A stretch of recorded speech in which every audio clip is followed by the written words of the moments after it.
Moments of inspiration mixed with time to network, IBJ Media Events has you covered.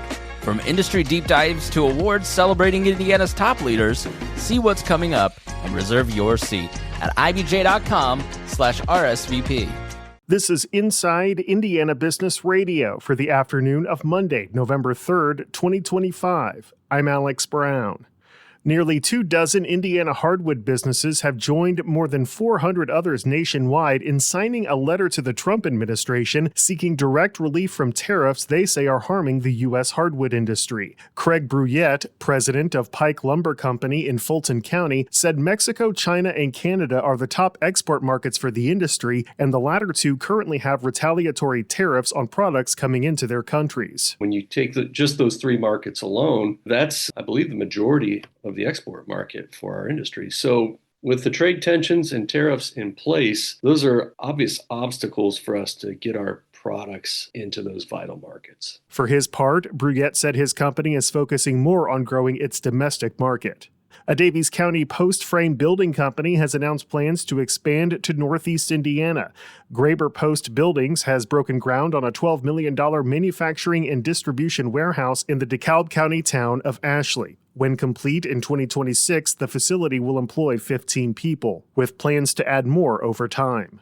Indianapolis-based Eli Lilly and Co said today that it plans to build a $3 billion manufacturing site in the Netherlands to produce oral medications, including its highly anticipated GLP-1 pill for weight loss. The planned new facility in the Leiden Bioscience Park is expected to create about 500 jobs. From the number one source for Indiana business news, this is Inside Indiana Business Radio.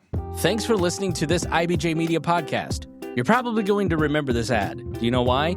Podcast advertising works. 85% of listeners recalled hearing an ad during a podcast, and 70% of podcast listeners have acted after hearing an ad. So whether you're looking to be heard across the entire IBJ Media Podcast Network, sponsor one of our shows, or just start with a 30-second ad, IBJ Media can help. Contact advertise at ibj.com to learn more. Statehouse leaders announced today that Indiana lawmakers will take up redistricting discussions next month. Marek Mazurek has the story. Both chambers of the General Assembly announced they plan to convene for the first 2 weeks of December to take up Governor Mike Braun's call for a special legislative session centered on redistricting and tax code changes. Statehouse leaders said those dates will not be part of a special session, but instead will be part of the 2026 regular session, which will be adjusted. Both House Speaker Todd Houston and Senate President Pro Tem Roderick Bray said in written statements the scheduling plan will save taxpayer money and that lawmakers will still debate, quote, time-sensitive legislative action, end quote. The announced schedule would give lawmakers from December 1st to December 12th to debate and vote on new congressional maps. Braun's announcement came after months of pressure from President Donald Trump's administration, which has been pushing Republican-controlled states to redraw their congressional maps to boost the party's odds of maintaining control of the House in 2026. Ahead of the December meeting dates, lawmakers will meet at the Statehouse on November 18th for Org Day, the ceremonial start of the new legislative session. In a written statement, House Democratic leader Phil Giaquinta of Fort Wayne said the new schedule doesn't change the Democratic Party opposition. In addition to redistricting, Braun is asking legislators to address recent changes that put Indiana's tax code out of compliance with federal items.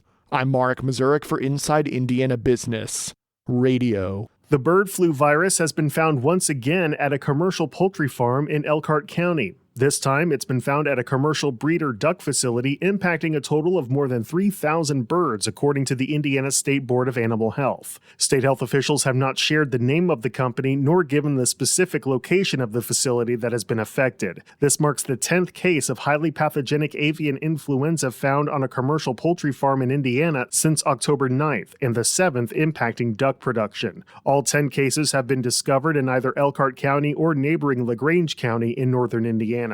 In the race to find the next generation of clean, reliable energy, Indiana is making a run for the pole position, and nuclear power just could be the engine driving it forward. This week, Indiana will host the Global Nuclear Energy Economic Summit at Purdue University, bringing more than 300 people from around the world to West Lafayette. Secretary of Energy Suzanne Jaworowski says there will be workforce development announcements that would result in new jobs coming to the state. You'll be hearing about companies moving to Indiana, locating here here for manufacturing, for deploying small modular reactors, for bringing lots of jobs here.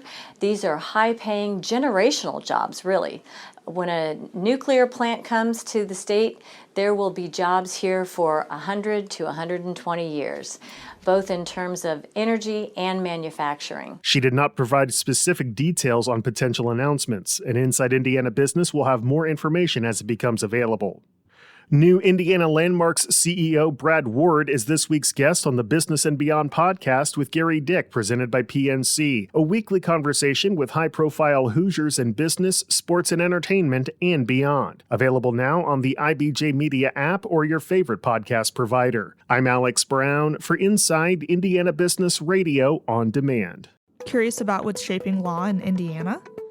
From court reforms and NIL rights to mental health courts and energy commissions, the Indiana Lawyer Podcast breaks down the biggest legal issues of our time. I'm your host, reporter Maura Johnson. Join me every other week for your insider guide to what matters in law and why it impacts you.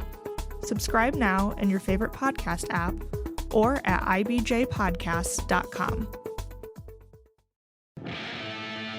The IBJ Media Podcast Network is the soundtrack of a growing state. Indiana is on the move, and you can hear it happening on the IBJ Media Podcast Network. We bring you the voices at the center of our economy, our courts, our companies, and our communities. Subscribe now and be part of the conversation that's building Indiana's future. Find all of our shows by searching IBJ Media in your podcast app or visit ibjpodcasts.com.